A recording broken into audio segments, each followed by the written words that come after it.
Hi, my name is Amy Roberts and I am a financial advisor with AR Financial Services. Thank you firstly for choosing AR Financial Services to support you with your financial planning. I will now go through my recommendations and please feel free to ask questions as we go along, or if there is anything that you're not clear on, please feel free to ask. So just a background into investing shares. So what are shares? Companies issue shares as a mean to raise money. This may be a finance company expansion, a new development, or to move into overseas markets. When you buy shares in a company, you effectively become a part owner of the company. The bigger the investment, the bigger your stake will be in the company. So factors that influence the share price is the stock market. It is driven by supply and demand. For any share dealing to take place, there must be investors willing to sell their shareholding. This provides the supply, and buyers wanting to buy the shares, and this then creates demand. There are two ways you can earn money from shares. First, you buy the shares at a price that you hope will increase over time. This is called capital gain, growth, or return. And second, you may receive an income in the form of a dividend payout. Dividends are a distribution of the company's profits. The efficient market hypothesis then is a hypothesis in financial economics that states that asset prices reflect all available information. A direct implication is that it is possible to beat the market as it is constantly on a risk adjusted basis, since market prices should only react to new information. So the efficient market hypothesis comes in three forms. Weak, so this suggests that past market data cannot predict future prices. The weak form of the EMH suggests that you're wasting your time. A semi-strong then posits that all public information is reflected in stock prices. This includes past prices and data like financial statements and economic indicators. And then a strong argues that all public and private information is reflected in stock prices. This means that even insider information cannot help you beat the market. So then when investing in shares, there may be tax implications. So shares can be potentially taxed at 5 points. They can be taxed when you buy them, when they deliver an income, when you come to sell them, when you give them away, and when you pass them on in your estate. In each of these situations, a different tax could be applied. So stamp duty may be charged when you buy the shares initially.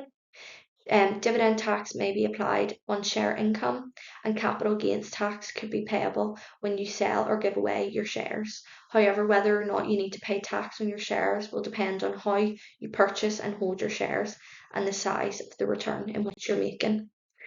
So I'm assuming that you're open to saving a sum of your inheritance. I would recommend that 20% of your inheritance is put into a cash ISA savings account. This is a way of gaining tax-free interest with a low risk. So some of the pros then of investing in a cash ISA is that it's a tax efficient way to save your money or invest. And ISA shelters your investments or savings from tax, helping you grow your money more quickly. The government can set a limit for how much can be saved each financial year and doesn't charge any tax on the interest that you earn. This current tax year, the limit is 20,000, which is why I recommend that you put in the maximum amount of 20,000 into a cash ISA. The value of an ISA can be passed on to your spouse or civil partner tax efficiently if you pass away. This isn't the case with an ordinary savings account. Some of the cons then, a cash ISA often offers lower interest rates compared to other investments such as shares. The interest earned on a cash ISA may not always outpace inflation, and there's an annual limit, which is 20,000 per year, and they don't offer capital growth opportunities. So then your returns are limited to the interest you make on the savings. And it's low risk, so it's low return. So you're not going to make as high a return, but it's low risk and your money is safe. So now is a great time to invest in the stock market as many of the key indexes are at a multi-year low driven by President Trump's implementation of tariffs ranging from 104% to 10%. Given that you're taking a long-term view on your investment portfolio, this is a great time to invest in the stock market, but it is important to remember with all investments in the stock market, your money is at risk. So the first suggestion I have made is BAE Systems PLC. I suggest you should invest 10,000 of your inheritance into BAE. So they are a multinational defence, security and aerospace company, and they are the largest defence contractor in Europe and one of the world's leading defence contractors. Some of the pros then of investing in BAE is that there's a strong defence industry demand. Governments worldwide, particularly in the US, UK, and Europe, are continuing to increase defence budgets. This ensures steady demand for BAE's products. Rising geopolitical tensions and military modernisation programs support long-term revenue growth for BAE. Um, Another advantage then is there is consistent revenue and profitability, so the company operates in a sector with stable revenue streams. Um, Dividends are paid out to the shareholders, making it an attractive market for income-focused investors, and they're looking to expand into emerging technologies. So they are looking to invest in cybersecurity, AI, and space systems, and this is a positive for future growth within BAE Systems. Some of the cons then is the company relies on the government's defence budgets, which can often be unpredictable, and there could be changes in international relations and peace agreements. And this is just looking over the past year and over the past few days on the BAE Systems stock market. So you can see over the past few days it has um, dropped by 1.82%, and this is due to the tariffs that have been implemented. But looking across the last financial year, you can see that it has increased by 22.47%, which is an attractive market for investors. So your second then would be Brunswick Corporation, and I would put 20,000 into Brunswick. Um, Brunswick Corporation is a publicly traded company and the global leader in marine recreation products and operates in 24 countries. Brunswick owns major boating brands including Sea Ray, Boston Whaler, Bayliner, and Mercury Marine. It's headquartered in Chicago, USA. Some of the pros then of investing your inheritance into Brunswick is that their share price is close to a 52-week low at $57.11, and the year high range is $96.65. So it is a good time to buy shares in Brunswick. They provide luxury goods and have been impacted by high interest rates, but the high interest rates are predicted to drop, and this will drive Brunswick share price up. Brunswick is an early cycle stock, so once consumer confidence increases, the share price historically increases fast. The company has a dividend yield of 3.03%, and this, coupled with a significant upside potential in the share price, provides a good opportunity for investment. Another advantage then is that you can access your funds by selling your shares at any time. Some of the cons then is that if interest rates are cut slower than expected, this will have an impact on how the share price grows. And like any other investment in the stock market, there is a risk with investing in Brunswick.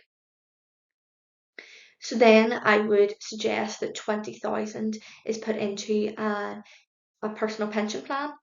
A personal pension plan is a private, tax efficient way to save for retirement.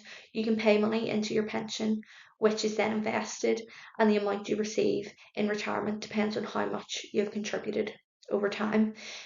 Pros then of investing in a personal pension plan is that your money is invested, meaning that there is potential growth over time. It also benefits from compound interest. You can contribute as much or as little as you want, depending on your financial situation. So you can continue putting into your pension plan even after this 20,000. And having a pension plan ensures financial stability when you're in your retirement. You may not pay income tax on your investment gains until you draw your pension down in retirement. Cons then is that it cannot be accessed until the age of 57. The returns on pension plans are often tied to market performance, and pension systems are subject to government policy and regulations. But pension plan is low risk, so investing money is ensuring that it's kept safe and it's not at risk. I would then suggest investing in Amazon, 20,000 of the inheritance into Amazon. So Amazon is a multinational technology company known for e-commerce, cloud computing, and digital streaming, operating as the world's largest online retailer and marketplace. So Amazon has a strong record of revenue and earnings growth. Amazon operates in multiple industries, including e-commerce, cloud computing, advertising, and AI. So this reduces their dependence on a single market. They're spread out. Amazon stocks have delivered strong long-term returns to investors previously, so it's an attractive market to invest in. And Amazon stocks are highly liquid, meaning that they can be easily bought or sold on the market, so it's easy to sell your shares. And then, on the other hand, Amazon reinvests its profits instead of paying dividends. So investors rely on the stock price appreciation over returns. So you wouldn't be getting an annual dividend, but stock prices are known to increase, and so your return would be greater. This is then just looking at over the past few days. Amazon has seen a decrease in their share price by 8.92%, and in the past year it has seen a decrease of 0.88% on the share market. So then Meta, I feel you should invest 10,000 into Meta. So Meta is a platform that is formerly known as Facebook. It provides social media networking, advertising, and business insight solutions. So they hold a strong market position. Meta generates a significant revenue from digital ads, which are on the increase on social media. It's benefiting from its vast upper base and advanced marketing targeting algorithms. So they are enhancing on their artificial intelligence and enhancing their product offering, which is opening their market then. They have seen strong revenue and growth profit margins and stock buybacks, share repurchase programs, which can enhance shareholder value by reducing outstanding shares. Some of the cons then is that they have seen scrutiny over privacy and misinformation concerns. Their revenue is largely dependent on ads, and they have seen an upcoming competitors like TikTok, YouTube, and Snapchat, which are gaining significant market share. So below is just a table of an overview of your 100,000 inheritance, how much you're investing, and then your potential return. So your potential return for a cash ISA with an interest rate of 3.5%, you would be earning 700 a year interest approximately. Then Brunswick Corporation, you would invest approximately $26,000 at a share price of $56.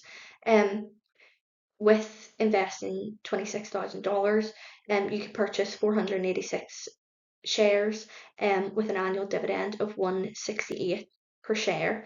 So you would receive around £628 annually from dividends. The pension plan then has a 7% annual return. The government adds 20% tax relief, meaning that the 20,000 contribution becomes 25,000 and has an estimated value in 10 years that will be 49,000. Then Amazon, based on recent performance in 2025, assuming no withdrawals are made in the next 5 years, the potential return would be 32,000 on your 20,000 investment originally. Then BAE Systems, it's 1568 per share, meaning that you would have 638 shares and a dividend income annually of £133. Meta then, based on the historical performance and your total return over the next 5 years would be approximately 1,500 yearly on your investment. And yeah, that's your potential return then on the investments that you would make based on my recommendations. Thank you for your time. Here's my email just here on screen if you have any further questions or queries. Thank you.